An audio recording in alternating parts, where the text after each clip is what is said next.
So andito ako sa kalsada ngayon, naghihintay na pasahero mga dre. So bumiyahe tayo ngayon. So nakabili nga pala tayo ng ng air compressor, yung Xiaomi mga dre. Siguro alam niyo na 'yon. So kailangan talaga meron tayong ganito mga panghangin ng gulong, 'di ba? Lalo na pag pupunta tayo ng malalayong lugar. So bumiyahe nga pala ako ngayon, naghihintay pa lang ako ng pasahero dito sa sa tabi. Okay. So ito siya yung nabili ko.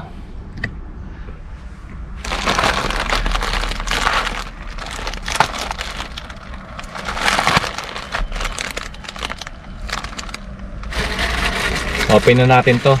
Xiaomi.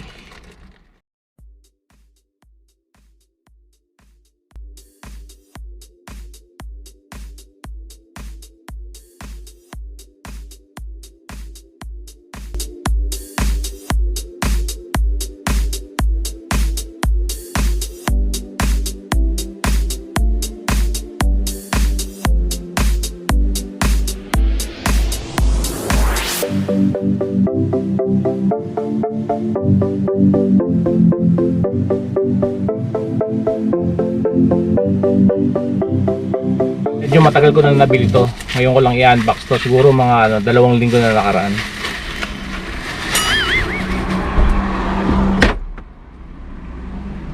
So ito yung box nya.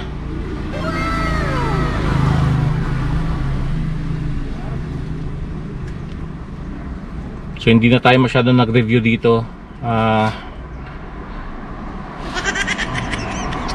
Bali-balita ko lang na okay gamitin to, mas matibay compare mo sa mga ibang air compressor, electric air pump.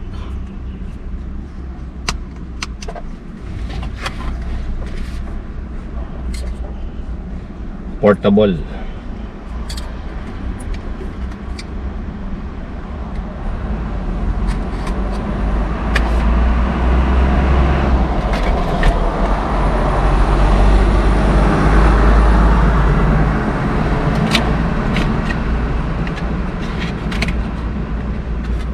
So gawa siya ng Xiaomi.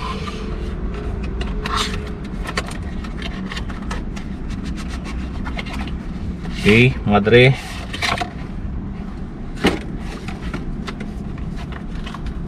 Okay, ito yung unit. So mamaya na natin papaliwanag yan. Mamaya natin kakalikutin yan.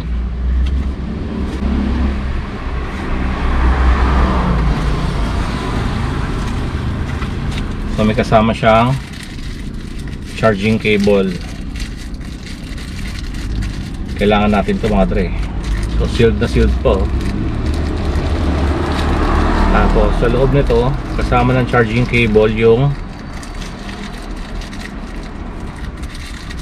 mga adapter nya.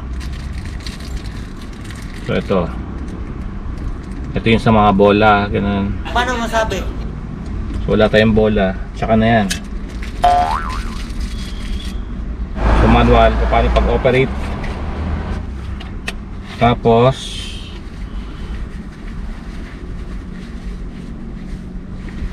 ito kasama niya.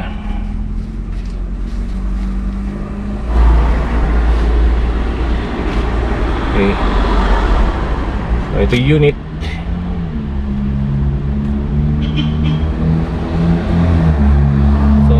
Kabilaan nga pala yan dre, may vent siya kaliwat kanan. So labasan ng init.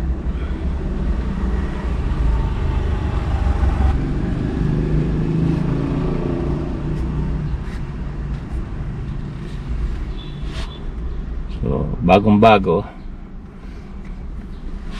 Pag hinugot tong hose na to mga dre,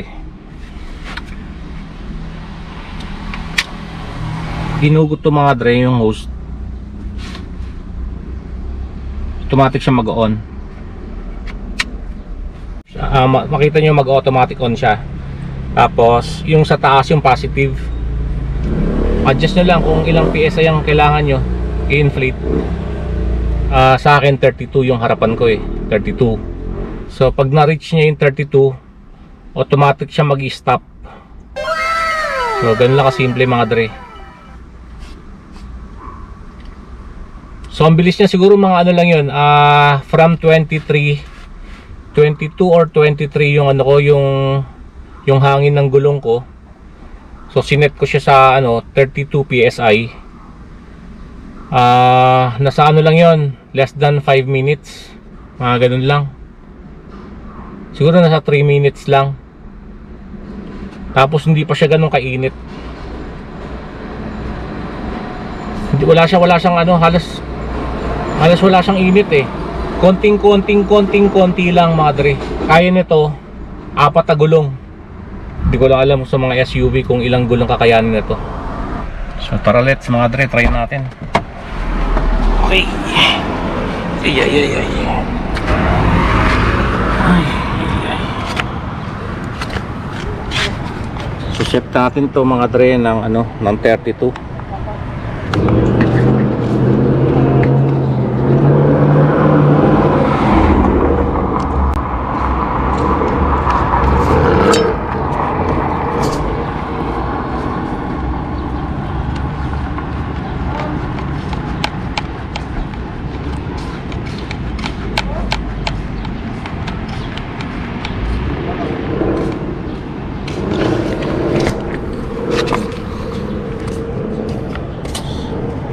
Bali nasa 23 lang siya.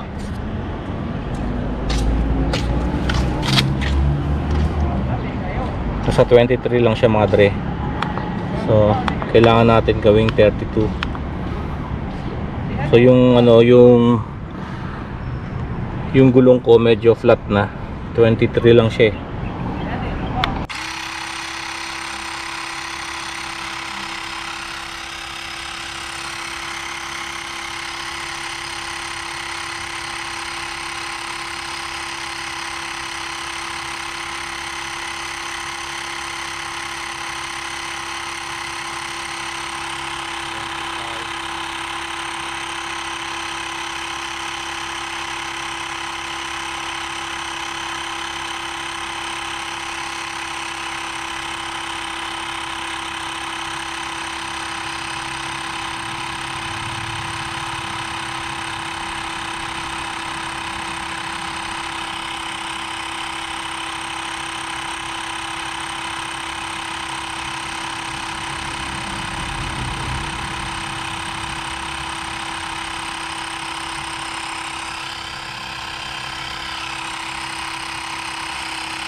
Medyo tagilid na, medyo malulobot na ito mga dre. Okay, nasa 20% na lang. So bagong bukas lang natin to, hindi pa natin na-recharge to. So andito tayo sa kalagitnaan ng kalsada. Diyan dito tayo sa ano, sa gilid ng kalsada.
Ayun mga dre. Okay, so nag-automatic shut off siya pag nasa 32 ano na, halimbawa sinet natin yung PSI ng ano 32, 33 nag-automatic siya.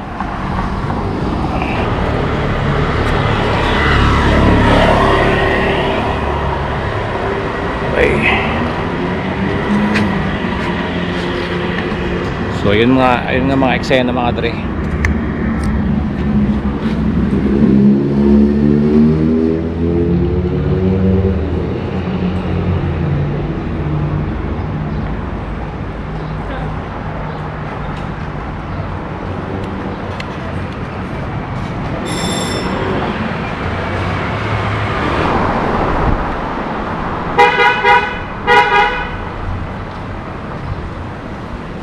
Siguro charge na lang natin to mamaya o mamayang gabi para medyo mahababang oras na makakargahan o bukas ng umaga. Pag hindi tayo bumiyahe, kargahan natin to. Okay, tara let's. Kargahan na natin. Sana tumagal. Mukhang maganda naman, mukhang matibay naman tong Xiaomi. Okay.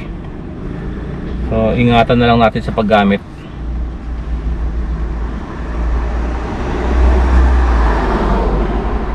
So madali lang gamitin mga dre. So hugutin lang to.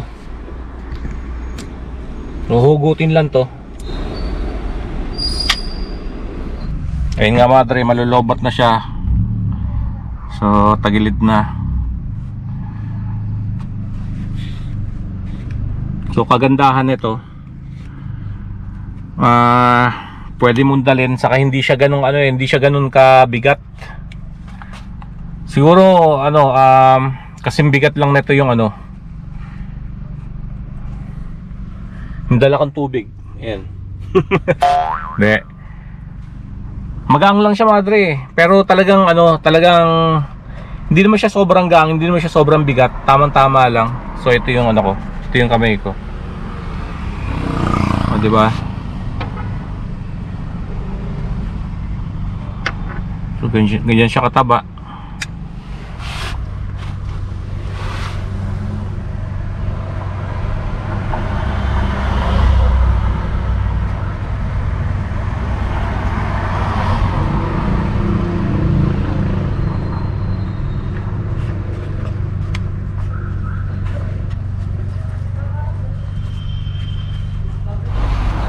Nasa 1,500 nga pala bili ko dito.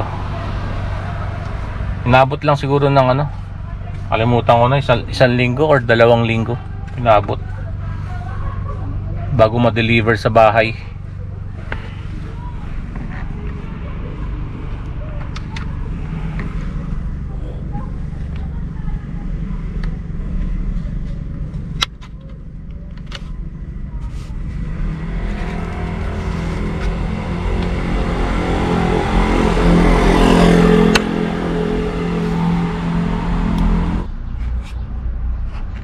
Dito nga pala sa ilalim charge, so hindi natin mahalata.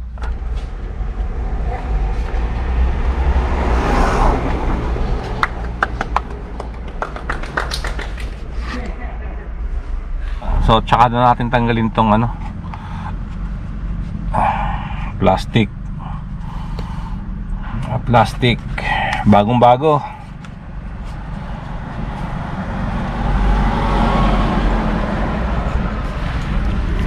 So mga dre, online na tayo.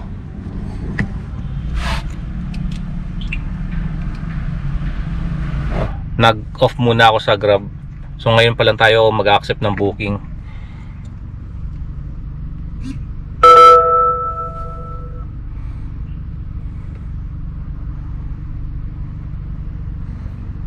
Konti na lang yung credit balance natin.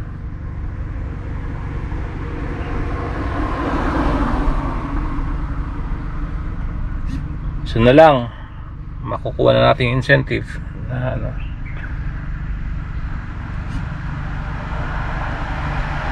Valentine weekend bonus.